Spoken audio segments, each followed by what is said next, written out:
In Italia l'obbligo di istruzione è un dovere, ma soprattutto è il diritto di ricevere una formazione fino all'età di 18 anni.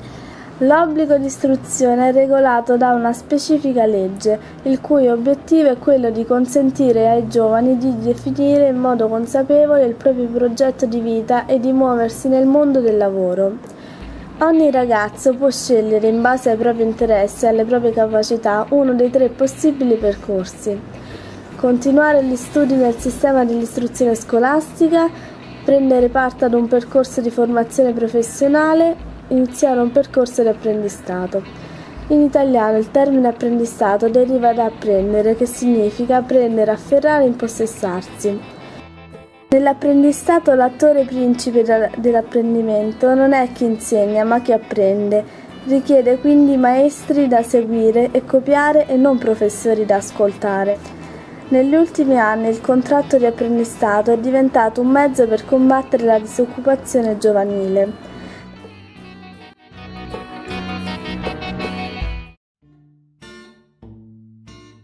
L'apprendistato italiano è quindi un contratto di lavoro con lo scopo della formazione. Gli apprendisti guadagnano un salario a fianco del personale esperto, da cui possono acquisire competenze professionali. Nel frattempo sono anche coinvolti in un programma di formazione che viene fornito sia dall'impresa sia da un centro di formazione o università.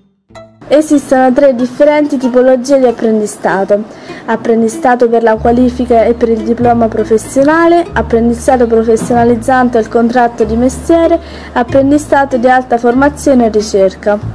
Il primo è per i giovani da 15 a 25 anni. È una possibilità per acquisire un titolo di studio, una qualifica di operatore professionale dopo 3 anni. Il secondo è per i giovani da 18 o 17 a 29 anni.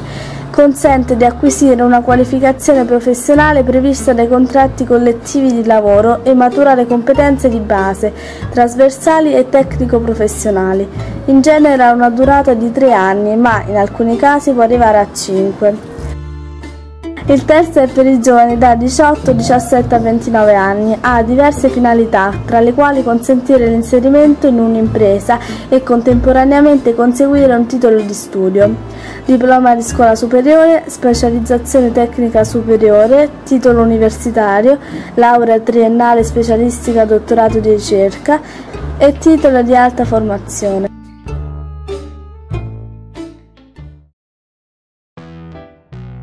Il percorso di formazione in apprendistato si svolge sia all'interno dell'impresa sia all'esterno. La formazione interna viene realizzata sulla base di un piano formativo individuale definito dall'impresa e allegato al contratto di assunzione che costituisce il progetto formativo di riferimento. Il piano identifica gli obiettivi che devono essere conseguiti al termine dell'apprendistato grazie alla guida del tutor o del referente aziendale. Questo è un lavoratore esperto in grado di accompagnare il giovane nel percorso di inserimento in azienda e nell'acquisizione delle competenze necessarie. La formazione esterna consente di conseguire una parte degli obiettivi formativi previsti dal piano formativo individuale grazie all'apporto di strutture formative specializzate. Tali strutture formative possono essere centri di formazione accreditati da regioni e altre aziende formative scelte dalle imprese. Per gli apprendistati collegati ai titoli di studio possono essere scuole o università. La durata della formazione in apprendistato dipende dalla tipologia di contratto. Per il contratto di apprendistato per la qualifica e per il diploma professionale, i percorsi formativi prevedono un'attività di formazione, interna o esterna dell'azienda, strutturata secondo le regolamentazioni regionali, per un monte ore non inferiore a 400 ore annue. Per il contratto di apprendistato professionalizzante o contratto di mestiere, le ore di formazione di base o trasversale previste, affidate alla regolamentazione regionale, sono 120 per l'intero triennio formativo. Il totale delle ore e la loro distribuzione dovrà tenere conto dell'età, del titolo di studio e delle competenze dell'apprendista. Per il contratto di apprendistato di alta formazione e di ricerca, la regolamentazione e la durata della formazione sono rimesse a singoli accordi regionali con le università e le parti sociali, anche in relazione al titolo di studio da conseguire.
Il totale delle ore e la loro distribuzione dovrà tenere conto dell'età, del titolo di studio e delle competenze dell'apprendista.